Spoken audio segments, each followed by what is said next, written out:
안녕하세요. 예수의 전선교리 안녕 목사입니다. 진짜 끔찍한 기사를 하나 봤습니다. 제목이 뭐냐? 미 복음주의 목사 3명 중 1명 선행으로 천국 믿어. 기사 내용을 좀 인용해 드릴게요. 미국 복음주의 단임 목사의 3명 중 1명이 선행으로 구원을 받는다는 믿음을 가진 것으로 나타났다. 미국 크리스찬 포스트에 따르면 애리조나 크리스찬 대학 문 연구센터는 지난 5월 전국 교회 및 교단 소속 목회자 1000명을 대상으로 설문을 진행했다.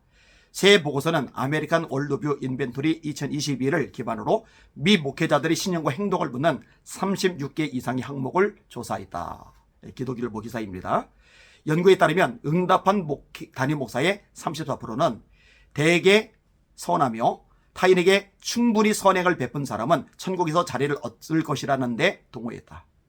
또 3분의 1 이상은 성령은 살아계신 존재가 아닌 하나님의 능력과 임재, 순결의 상징이라 믿는다고 답했다. 제가 분명히 말할게요. 복음주의 목회자라고 그랬는데요. 복음주의 목회자가 아닙니다. 자유주의 목회자입니다.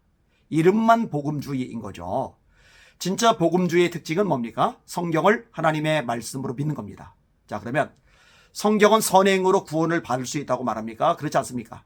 예, 선행으로 구원을 받을 수 없다고 말씀합니다. 행위로는 안 되는 거예요. 에베소 2장 8절과 9절이죠. 너희가 그 은혜에 의하여 믿음으로 말미암아 구원을 얻었나니 이것이 너희에게서 난 것이 아니요. 너희에게서 난 것이 아니다. 사람에게서 난 것이 아니다. 너희에게서 난 것이 아니요. 하나님의 선물이라. 행위에서 난 것이 아니니 이는 누구든지 자랑하지 못하게 하려 하심이니라. 자, 선행으로 구원을 받는다. 도대체 선의 기준이 뭔데요? 내 기준과 너의 기준이 달라요. 그의 기준이, 그녀의 기준이 또 달라요. 나라마다 선행의 기준이 달라요. 자, 그리고 또 선을 행한다고 쳐요. 선을 행한다 치더라도 그 선이 이전에 지었던 죄를 없애줍니까? 우리가 죽는 건 죄 때문이죠. 죄의 싹은 사망이요. 한 사람으로 말미암아 죄가 세상에 들어오고 죄로 말미암아 사망이 왔나니 이와 같이 모든 사람이 죄를 지었으므로 사망이 모든 사람에게 이르느니라. 죄 때문에 죽는 거예요.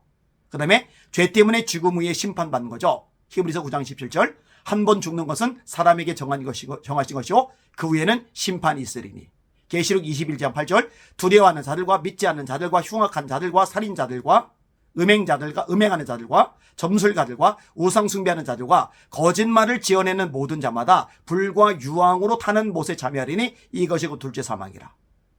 그래서 예수님이 이 땅에 오신 거예요. 왜? 죄를 해결하시려고. 우리 모든 죄를 대신 짊어지고 죽임을 당하신 거예요. 그것을 이사야 53장 4절 이하에 예언했죠. 그가 찔림은 우리의 허물 때문이요 그가 상함은 우리의 죄악 때문이라. 그가 징계를 받음으로 우리가 평화를 누리고 그가 채찍에 맞음으로 우리가 나음을 입었도다.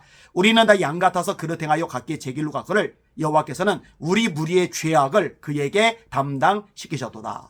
그래서 예수 이름의 뜻이 마태복음 1장 21절에 나옵니다. 아들을 낳으리니 이름을 예수라 하라. 이는 그가 자기 백성을 그들의 죄에서 구원할 자이심이리라. 죄 때문에 죽을 수밖에 없고 죄 때문에 심판받아 지옥에 떨어질 수밖에 없어요. 근데 인간의 노력, 수단, 방법, 선행, 고행, 종교활동으로 죄를 해결을 못해요. 그래서 하나님의 아들, 죄 없으신 예수님이 우리의 모든 죄를 짊어지고 십자가에 죽으신 겁니다. 이 십자가의 죽음과 부활을 믿을 때 우리가 죄사함받아 하나님의 아들과 딸이 되는 거예요. 이걸 복음이라고 그래요. 그런데 복음주의자 목사라고 그러면서 선행으로 천국에 간다.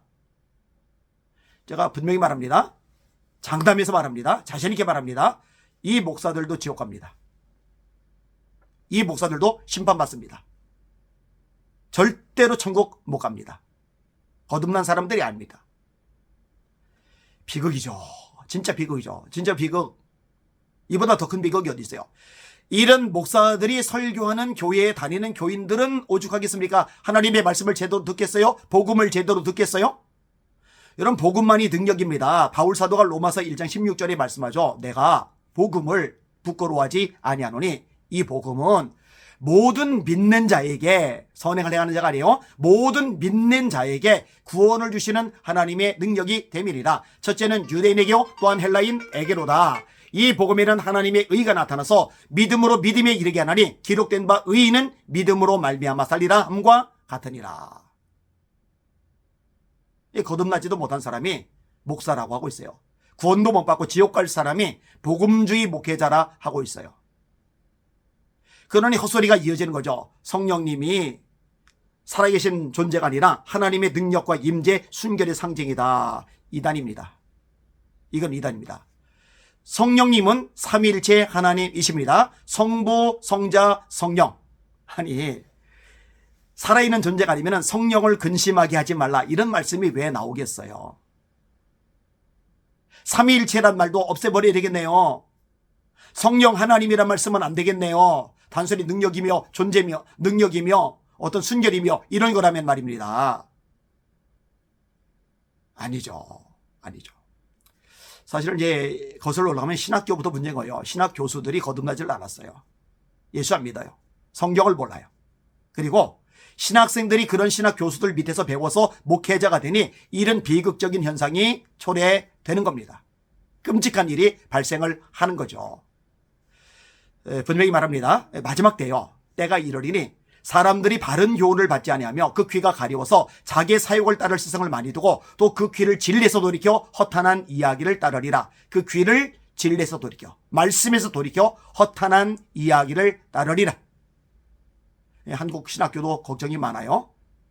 자유주의 물을 먹은 신학 교수들이 진을 치고 있어요. 이거 속아내는데 이걸 못하고 있어요. 신학대학교 이사회 목사님들이 정신 차리고 진리의 각에서 역할을 해야 되는데요. 인간관계에 따라서 어떤 이해관계에 따라서 움직이고 행동하고 결정을 하니 문제가 심각할 수밖에 없어요. 목회자들도 마찬가지요. 마지막 때는요, 좋은 목사 만나는 거 진짜 복 중에 복이라고 생각합니다. 하나님의 말씀을 있는 그대로 믿고 있는 그대로 가르치는 목회자. 말씀에 더하거나 빼지도 않고 절대 물타서 희석시키지 않고 있는 그대로 말씀을 전하는 이 목회자. 하나님, 그런 목회자들이 일어나게 하여 주시옵소서. 너무너무 중요한 기도 제목일 것입니다. 저희 교회에서도 또 집회 가서도 이 기도 제목 가지고 기도를 많이 시켜요. 하나님, 한국교회 강단마다 주의 종들이 말씀만을 전하게 하여 주시옵소서. 여러분들도 이 기도 꼭 해주시길 바랍니다. 하나님, 이 악하고 음란한 세대, 이 비참하고 배교적인 세대에서 하나님의 말씀을, 순전한 말씀을 있는 그대로 전할 주의 종들이 세워지게 하여 주시옵소서. 그리고 성도들은 잡동사니, 재미있는 예화, 울컥하게 하는 간증, 웃기는 유머, 이런 것들이 아니라, 이런 잡동사니가 아니라 하나님의 말씀을 있는 그대로 전해줄 때 가장 맛있게 받아먹고 아멘하고 순종하는 교인들이 되게 하여 주시옵소서. 간증하면은 은혜롭다, 예화하면은 신선하다, 유머하면은 재밌다, 설교 좋다. 근데 성경 자체를 풀어주면은 졸리다, 피곤하다, 지루하다. 잘못된 거예요. 하나님, 말씀 자체에 집중하는 한국 교회가 되게 하여 주시옵소서. 이렇게 또 살아가시는 저와 여러분들 되시기를 바랍니다. 날마다 주님의 이름으로 전진하며 승리합시다. 할렐루야.